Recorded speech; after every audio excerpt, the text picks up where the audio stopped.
Hello, everyone, and welcome back into the GSMC Fantasy Sports Podcast, brought to you, as always, by the GSMC Sports Network. And for our fourth segment of the day here on the show, we are officially concluding our positional rankings for the week with my top four defense and special teams units to monitor from a fantasy perspective this week. And all four of them have been on this list before, but all four of them are very unique in terms of style of play. Some of these defenses, we already know how strong they have been on a consistent basis week in and week out through the season, while others have kind of been pleasant surprises, whether they started their surprising runs at the start of the season or kind of in the middle of the season. I feel like each and every defense, and each and every type of defense for that matter, is represented on this list. And so without further ado, let's conclude our positional rankings for the week. And let's talk about some defenses. Starting off with the defense that we kind of alluded to in our last segment, the other defense in that game, the Packers going up against the Bears. Coming off a bye, should be very fresh. And the reason why I love this Packers defense against the Bears is because the Bears offense can't get out of its own way. Even if they try and reinvigorate it with a new offensive coordinator, I feel like they're going to struggle to really get going against a defense that predicates itself on turnovers. I was kind of wrong about this defense in that it's too reliant on things like takeaways, but against a game, and in a game, in the division, against a rookie quarterback who's kind of been a little bit frustrated this season, has had some positive moments but hasn't been able to string them together. He's going to want to come out a little bit too aggressively, and thus a defense as experienced as the Packers in terms of takeaways could take advantage of that. So while this is kind of a matchups-oriented one, it is a safe bet because I think Caleb Williams is going to look a bit erratic in this one and not necessarily play to a standard now that the Bears' offense would want out of him. That's why I have to acknowledge the Packers and what they can do against a very deflated Bears offense right now. And the second unit that I want to talk about has been one who's been a paragon of consistency year in, year out under Mike Tomlin. It's the Steelers defense. And yes, it's a tough game because this Ravens offense is so multifaceted. Lamar Jackson and Derrick Henry are two of the best offensive players in the league right now. The Steelers defense, I don't necessarily see that many flaws in it. You can maybe point to some flaws in the secondary, but that front seven is perhaps the best in the National Football League, and the secondary can paper over some cracks there. They have a lot of decent talent there as well.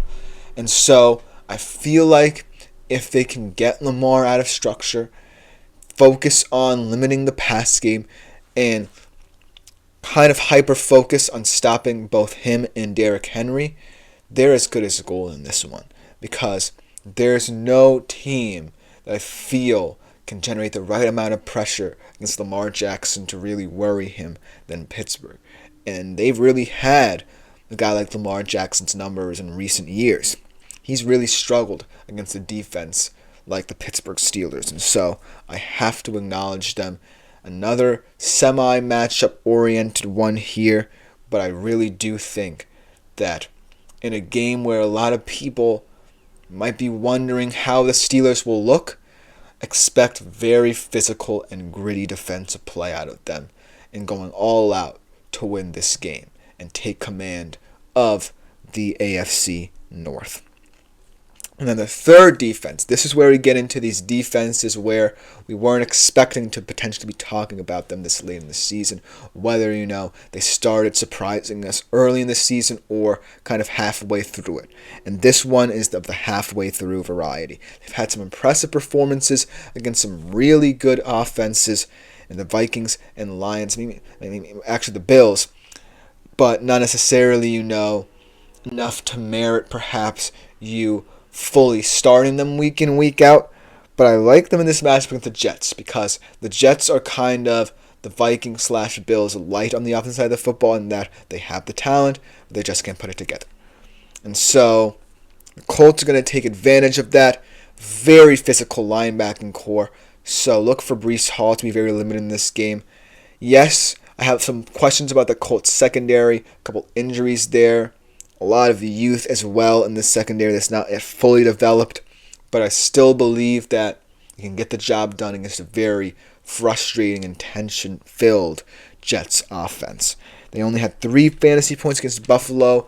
Again, one of those offenses where when it gets going, the rails can come off for you really quickly on the defensive side of the football, but that's an aberration, I feel like. They've shown me that they're a physical defense that you can't underrate. I love guys like DeForest Buckner and Grover Stewart up front.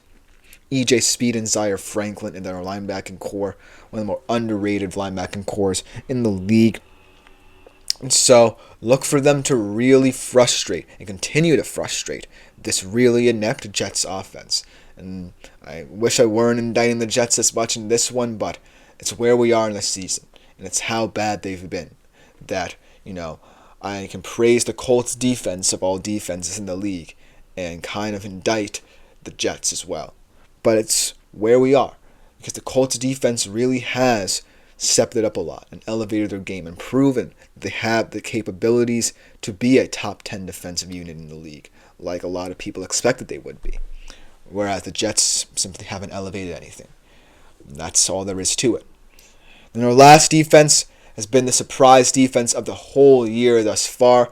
Did kind of get banged up and taken through the ringer against perhaps the best team they faced in Baltimore, but still kept that game against Kansas City close enough to where it came with an agonizingly close blocked field goal, even though it wasn't close at all, and we might have known it was coming.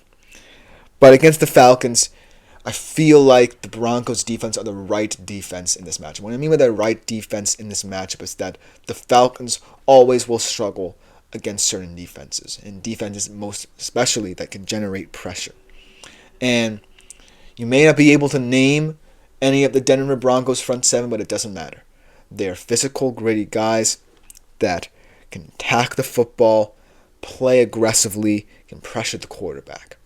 And while the Colts did actually announce that Anthony Richardson is going to be the starter this week, actually completely slipped my mind. I was talking about a different team entirely that the Falcons were talking about. The Falcons' offense, while it is an offense that can operate at a high level, it's highly dependent on Kirk Cousins' pocket passing. If he's forced in any way out of his pocket passing, then he becomes too one-dimensional for the Falcons to win. And it's clear as day, and it's been that way ever since, he was a Minnesota Viking.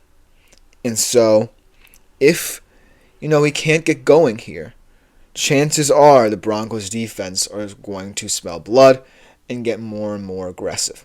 We saw it when, for example, the Seahawks played the Falcons, and they were able to get their pass rush going and get to Kirk Cousins. Not for nothing, the line play for the Falcons has been shaky as well. It's not, just Kirk Cousins' limited mobility. It's been the line as well. So look for a Broncos defense that has been slowly surprising people to really step up here. Now, in terms of all 4 of these defenses, I feel like these aren't necessarily the defenses that define what it means to be a fantasy football defense in this day and age. More modernized version of what we think of fantasy football defense, but they're all in their own right special in what they do, and in terms of fantasy production, you can't necessarily ignore them. Take, for example, the Packers. I feel the Packers are so clear-cut in their identity as a defense that you can't ignore them, whether or not they allow 28 points because they have 4 or 5 turnovers. And then the Steelers, they're just the paragons of consistency. Like I say, it doesn't even matter if they generate turnovers. They're going to limit offenses to very few points. And yes, it's perhaps the toughest matchup out of any one of the week, but they've been here before, they've seen this move before, and they're one of the best teams in the league at limiting a guy like Lamar Jackson. And then the Colts and Broncos, man. talk about surprising defenses that have steadily improved and matured throughout the year. The Colts really were a defense that a lot of people thought would be very sneaky good this year. And the start of the year, they didn't necessarily look that way, and the secondary got beat up a little bit, but they've definitely shored things up, and they're going up against a team that's very, very frustrated at this point in the season and might be sleepwalking through this one. And the Broncos, they are in the right place at the right time kind of matchup right now, where they're facing a Falcons defense that really does not handle pressure. The Falcons offense does not handle pressure as well as others around the National Football League. Definitely not like the Baltimore Ravens. So look for the Broncos defense to really go off and prove why they're one of the most surprising units in the National Football League this year. But other than that, let me know what you think in the comments about how you view defense this year and potentially this week as well, because it's getting to the point where, you may have to start streaming defenses if they're not defined, and that's always going to be to your detriment if you don't have a decided defense this late in the season if you're making a fantasy playoff push. But let me know what you think in the comments. But for our last segment of the day here on the show, my weekly shadow report. The key wide receiver cornerback matchups will define the week in fantasy football. You definitely don't want to miss this segment right after we come back from this short break.